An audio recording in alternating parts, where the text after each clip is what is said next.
Nah, sampai Riyadhus Shalihin, sampai Udhulujen, sampai semua saya baca. Enggak bisa. Enggak. Bukan. Ini bukan jalan ke sana. Artinya gimana? Semua apapun ajaran yang semuanya tidak menghormati, memuliakan kemanusiaan, jangan berharap Anda menemukan kebenaran di situ. Ya, makanya sampai akhirnya secara syariat juga kita mengenal bahwa Kanjeng Nabi Muhammad itu kan dulu melarang. Ini Al-Quran tulis, ucapanku jangan ditulis, tapi dituliskan. Iya. Kemudian karena ditulis setelah 2 abad yang kemudian, sampai akhirnya nggak tahu itu siapa yang pertama kali, tapi yang jelas kira setelah abad kedua sampai abad kelima itu sampai hadis-hadis Nabi bisa menasakh Al-Quran. Ini juga nggak masuk akal sama saya. Kemudian di dalam hadis-hadis sendiri bergeser dari Al-Quran kepada Al-Hadis. Ini sudah diisyaratkan dalam Al-Quran, Rabbi inna qaumi takhadhu hadzal Qur'ana mahjura. Wahai Tuhanku, kata Kanjeng Nabi, umatku sudah meninggalkan Al-Quran, bergeser sumbernya bukan kepada Al-Quran lagi, kepada Al-Hadis-hadis itu.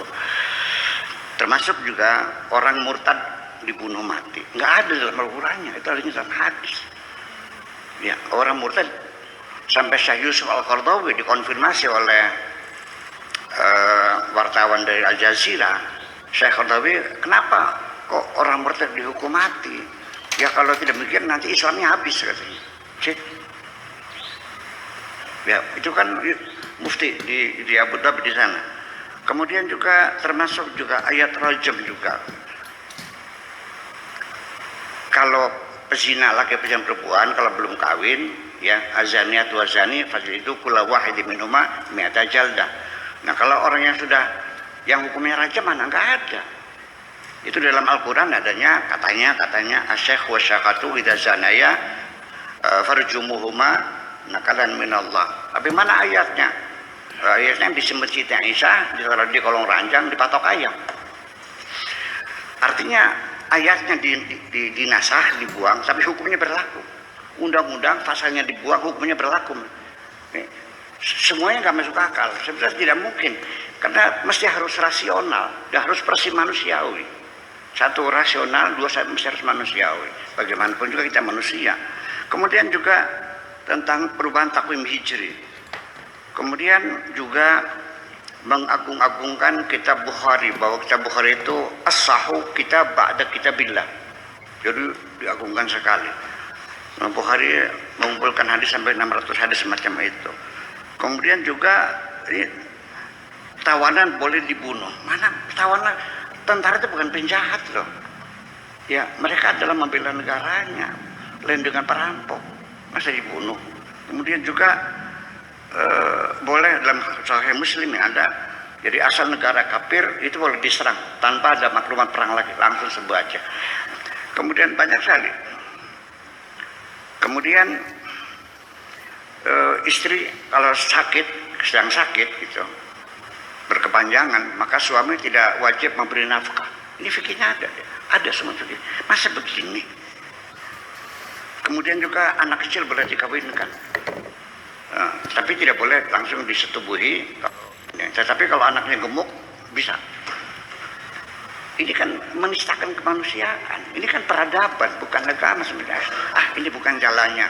Sehingga dalam syariat sendiri itu juga antar mereka saling bertengkar, saling menyalahkan, bahkan saling bunuh-membunuh juga. Nah, kemudian thariqat juga. Saya tebal lagi thariqat. Saya baca.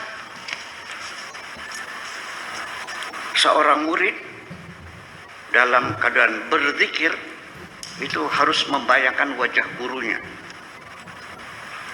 Iya, kalau gurunya ganteng seperti saya. Kalau jelek kayak kamu gimana? Ya kenapa tidak pada wajah Allah saja? Nah, jadi akhirnya ya thariqat, syariat, bahkan thariqat itu juga saling bermusuhan kok. Tijaniyah dengan Naqsabandiyah dengan Qadiriyah saling bermusuhan. Masa orang mencari kebenaran bermusuhan? itu mulai masuk akal semua. Nah, sehingga jadi pada akhirnya orang sendiri, orang yang sudah mengikuti syariat menyalahkan tarekat, yang tarekat menyalahkan syariat, ya kan gitu. Nanti orang yang sudah marifat juga disalahkan oleh yang lainnya. Sebetulnya mah tarekat, syariat, ya hakikat itu sebetulnya kan satu paket sebetulnya dalam pikiran saya. Umpamanya begini, tarekat itu jalan yang kecil, tarekah. Nah nanti yang lebih kecil namanya zangka atau syika atau gang namanya. Ya, kalau syariat itu jalan besar. Dua-duanya beresiko. Jalan tikus ya kena beling, kena duri, kena ular dan sebagainya. Jalan besar juga sama, ya. Dengan rambu-rambunya dan resikonya beda. Ini Cadabingan. Bangka 2 itu dekat sebetulnya, hanya nyebrang Sungai Cimanuk. Kalau orang yang lewat pakai mobil, ya itu harus lewat syariah, lewat jalan bebas. Tuh, tapi muter dulu ke Jatibarang, muter Bangkalwa, ya kira-kira 30 km ya. Ya, 30 km itu syariat. Tapi kalau tarekat jalan kecil, ya jalan kaki, nyebrang sungai naik tambang. Sudah sungai tuh. Nah, yang tarekat ya tolong jangan menyalahkan syariat. Goblok kamu, masa muter-muter deket kok. Ya jangan menyalahkan. Yang syariatnya juga menyalahkan tarekat. Jadi artinya begini. Saya tidak menghinakan, saya tetap memuliakan orang yang tetap bersekuku dengan syariat. Bagaimanapun juga saya harus menghormatinya. Tetapi orang yang sudah syariat itu, dia tetap berpegang teguh kepada rambu-rambu. Rambu-rambu itu kita ikuti. Kita jalan pelan-pelan, sering kan ditabrak dari belakang. Bisa terjadi. Nah, jadi artinya nanti pada akhirnya syariat itu orang yang menghormati peraturan. Tetapi orang yang sudah hakikat itu orang yang menghormati yang punya aturan. Umpamanya begini, karena ruangan saya ini seperti ini dan tamu banyak sekali dari pagi sampai sore, kadang-kadang sampai ratusan lebih. Kadang-kadang bawa anak kecil kencing di situ, makanya sekarang karpetnya kita gulung supaya ini lagi covid kita gulung, nggak pakai karpet lagi. Ada kadang-kadang rokoknya jatuh di karpet terbakar. Saya boleh nggak punya sebagai tuan rumah membuat aturan?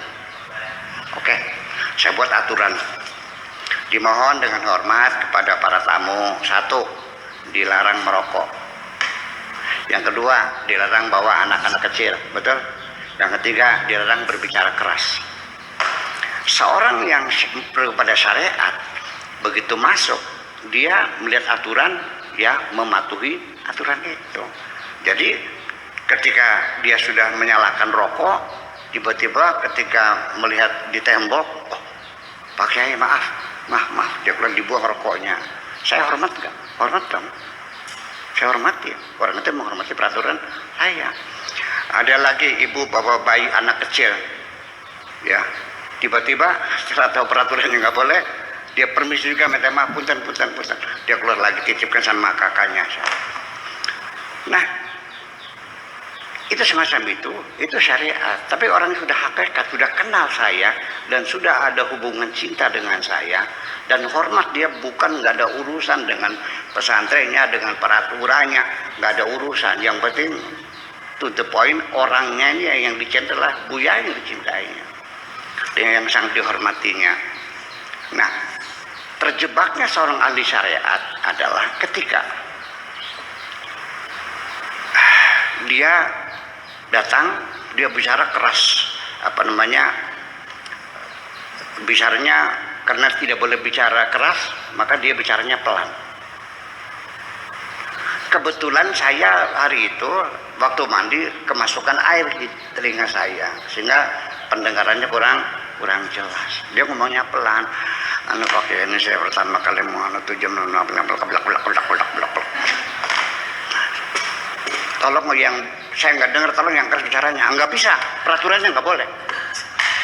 Terjebak, tak usir. Nah ini kan terjadi pada Nabi Ibrahim, suruh membunuh anaknya kan. Terjadi kan, suruh meninggalkan anaknya tengah padang pasir, semacam itu. Nah ketika seperti Nabi Khidir juga seperti itu, terus apa? Jadi disitulah kita menjadi tidak mengerti. Yang penting gak usah menyalahkan, ya kan begitu. Nah jadi kalau orang yang sudah mencintai saya, ya menghormati saya, sekalipun aturannya nggak boleh, ya ikut aja, nggak ada masalah. Disitulah perbedaan antara syariat dengan hakikat, itu satu paket juga padanya. Saya kira mungkin itu saja. Terima kasih. Kemudian nanti ada lagi satu lagi ini, ada seorang murid kepada Abul Hasan Asy'aruri. Setelah 20 tahun dia mesantren di situ, dia bilang, Pak Kiai, saya ini sudah 20 tahun ikut sampean, tapi nggak ada denyat, nggak ada denyut, nggak ada deradat, nggak ada deradat gitu, nggak ada gejala. Gimana? Nah kata sang guru, sujudlah engkau 200 tahun, nggak bakal kamu itu nyampe.